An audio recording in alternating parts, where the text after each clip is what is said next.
and I'm here with Brianna and Leslie. There were so many miracles this week, I couldn't just pick one. And and we have just had a great week together. So I want to not, without further ado, get into what happened this week. So, Brianna, can I start with you? Absolutely. Tell me what is different today than a week ago for you. That's such a good question. The first thing that comes to mind is the sense of peace I have. I really feel deeply restored. I feel whole. I feel calm. And I feel unbothered. Whoa! Like, really unbothered. Deeply restored, whole, calm, and unbothered.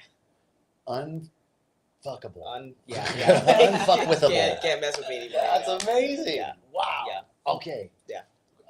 Leslie, same question. I think coming into the week, I didn't realize how closed off that I am. Just lots of emotion built up over years of things that have happened in my life. And just coming to the end of this week, like just a liberation, just seeing life and who I am and everything that is to offer through me is just different. So, like that there's, like you said, everything that life is to offer through you. Mm-hmm. Like that feels like there's less of a withhold. Yes. Less guarding. Less guarding. Just, I think the fourth night, that was one of my intentions, just to soften my heart and to open my eyes. And I didn't know that was going to be my intention until that very moment. And I'm like, what did I just say? Like, what? Why am I saying that? And through the night, I knew why. I thought through the week that, I had tapped into my intention and show me who I've become. And what I saw at the end was deeper and was more of an umbrella of who I've become. And it just kind of synthesized together to just for my healing. So that's beautiful.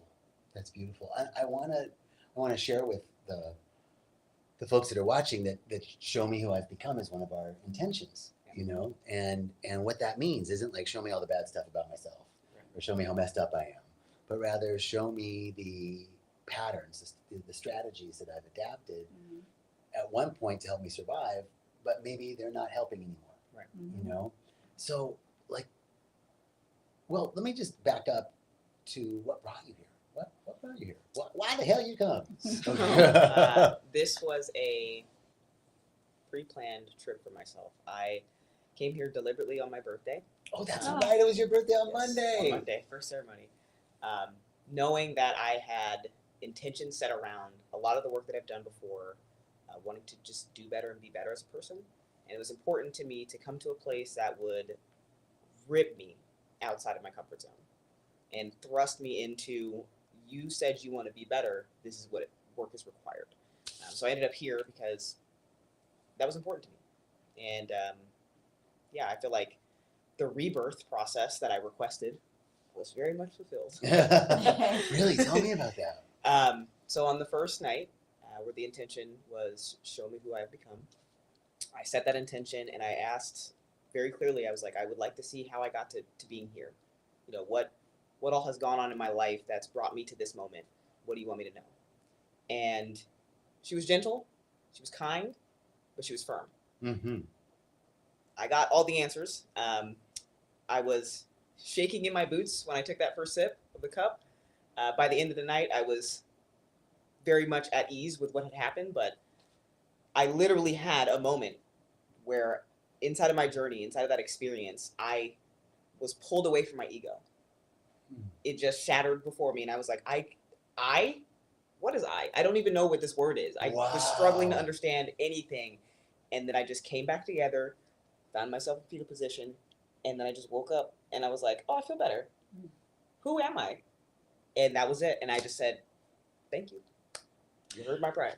That is like the classic description of an ego death, right? Like a disintegration, but really it's a dissolution. Yes. Right? And into oneness. people go, oh yeah, I totally love being in oneness. Like, yeah, but real oneness is It's different. no I, Yeah. right? Yeah. Which can be really scary, and it can feel like death. Yeah. And what's happening, one of the classes that we teach here is the New Heart Afterglow Afterglow. And Dr. Jeff McNary, our medical officer, teaches that class, and he talks about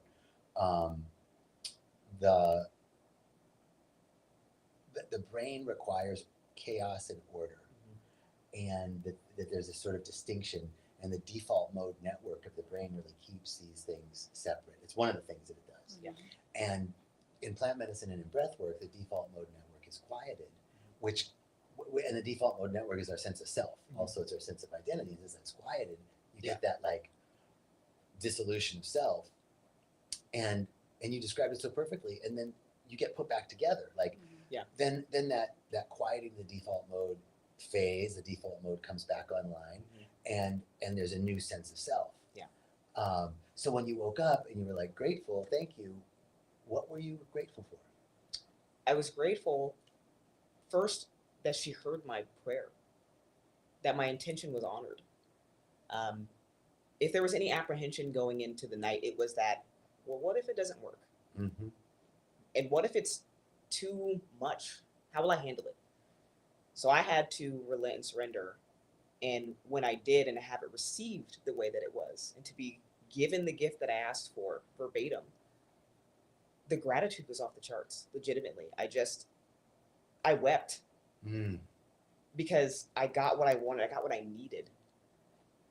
And she did it in such a way that I didn't come back broken. I'm not disassembled. Like, no part of me was left behind. It's just all brought together in a new way. And that was really nice. Yeah. Honestly. Wow. Wow. Leslie, were there parts of the week that were challenging for you, disconcerting, scary? Oh yeah. The first night was really rough, just because I had a lot of purging experience that night. And I think also for me, just years of showing no emotion. There was so much just pressed and pressed and pressed and pressed. And Monday night was the night that everything just it's coming out. And it was a pouring out of emotion that had been there a lot of my life. And so that, it was beautiful. It was liberating. It was scary. But on the other side, it's just beautiful. It's just so hard to describe. So you felt things that you've been suppressing for years. Yes. Starting to come up. Yes. Can I ask you, what do you do? What do you do in life? I am a few things. Okay. I am a 7th grade science teacher. Wow. Yeah. Nice. I'm a yoga instructor. And I do a little real estate too. Okay. So just a few things. Yeah. And I'm happy you asked that, just because I see how adding more things to my plate has given me a way to escape and not deal with the emotion. So I'm also a mother of 5. Wow. And yeah, and so. Oh, also, by the way, I have 5 children. Oh yeah. My youngest just graduated from high school, and so, I think for a long time I could occupy myself with the things they needed and not deal with me. And so as they have grown and, they're more independent, I've just added more things to my plate because I am not dealing with that. And so that shoving was released this week. And it's so hard to describe until you experience it. Do you think that, well, okay, first of all, what you said was so powerful because one of the patterns, one of the adaptive strategies that we develop can be productivity and achievement. That's a great way to kind of avoid dealing with us. And even if you're not a parent of 5 children, the desire to be of service to others and help others and make sure they're okay isn't bad, right? None of that's bad. it can become also a way for us, like, well, it's called the wounded healer, right? Like if I can help them, then Yes. I'll be okay. I must be a good person. Mm. I must be enough. I must be sufficient. If I can actually do something over here, then I'm okay. I'm good. And so I don't want to frame this like, so what are you giving up or what are you dropping, or because being productive isn't bad, Right. right? Having a lot of things on our plate isn't bad, but why we're the come from, where we're coming from when we do them. And so you've changed your come from, right? I'm not doing these things to prove my worth, or for you, I think what and correct me if I'm putting words in your mouth, is to avoid, like being busy to avoid. So what change, or what's one thing in terms of the mother of 5, kids are grown, but still these days that doesn't mean anything, right? And I'm the last of 6, so I know what a mother of 5 has to do, right? Like, I have a little insight on that one. The question was, is there anything that you want to change about the level of engagement you have with real estate, science, yoga, anything else in life, or not? Yeah, I mean, I think my biggest takeaway is just being gentle with myself, and respecting myself, and putting myself first. Just through yoga, like I know how important meditation is, and it's something that I don't do enough of, and so that will definitely be a priority. In that, taking care of myself, prioritizing myself, having those practices that feed me emotionally and spiritually. Those are I think that will be my biggest takeaway. Beautiful. Yeah. And one of the things that we have as part of the rythmia program is the integration program afterwards. And so there's meditations on there and lots of help for you to incorporate that into your life. I'm a avid meditator and wasn't always,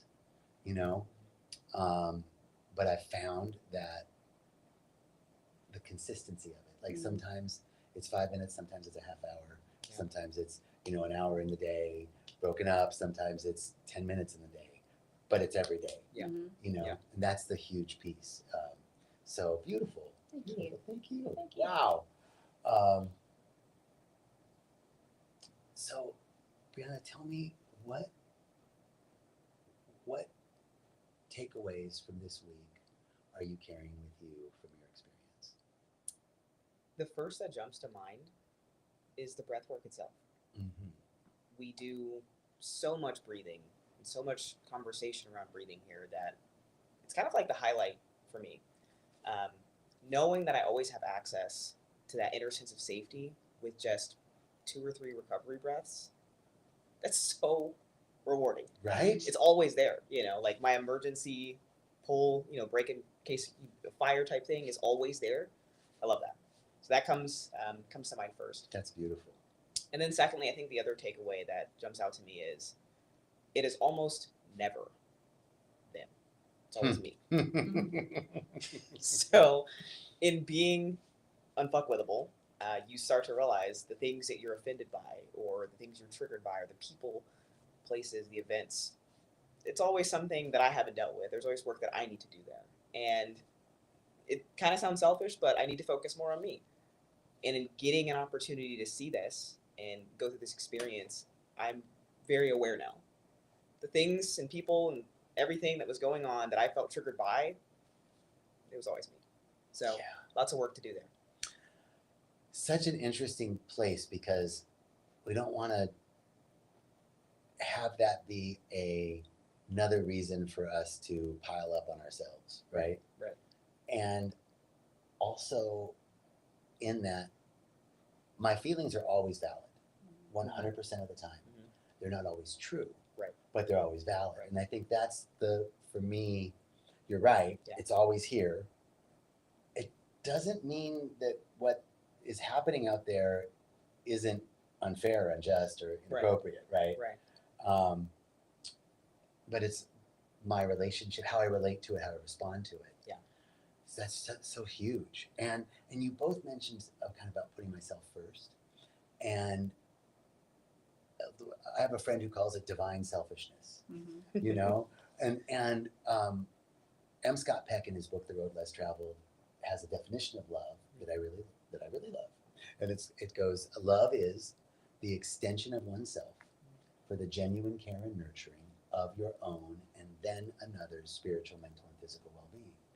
So that love is really the extension of oneself. I have to go beyond my comfort zone. I have to go beyond a little bit out of my comfort zone to be authentic, to be honest, to be real, for my own genuine care and nurturing of my own spiritual, mental, and physical well-being, and then another's. And it's that reversal of the wounded healer, right? Like, I'm not okay, so I'm going to help you be okay, so that I'll be okay. Is the wounded healer model? But I'm not only okay, but I'm whole. Yeah. And wholeness doesn't mean sameness. Right. There's like so many voices in us, so many aspects. There's the wise and aware, self-aware person, and there's the completely blind side, don't have any idea where I'm so unconscious in some areas, and none of them mean I'm wrong or bankrupt or a failure at being a spiritual person or especially bad at being human, Right. In fact, it's what it is to be human. And so all of that, like, you talk about gentleness with ourselves, but also this I've got to take care of my own spiritual, mental, and physical well-being so that I can continue to be of service to others. So it's not selfish, and it's actually real love, What were some of the things about the week that were unexpected that you loved? I didn't expect that, but wow, that was super cool. Whether it was something to do with the resort or the people or the classes or the plant medicine or anything of the experience. There are two. Everywhere I went, everyone knew my name. They knew my name. There's just something really rewarding, like connecting about that. You really feel like you're a part of something and not just, oh, okay, it's a guest and they're going to be leaving. It's very comforting. You feel very welcomed, and that stood out. Like, I'm gonna leave here thinking about the people who I worked with, and the people who brought me here, and everything. So that was one. But secondly, I kind of enjoyed being tired. I was very exhausted.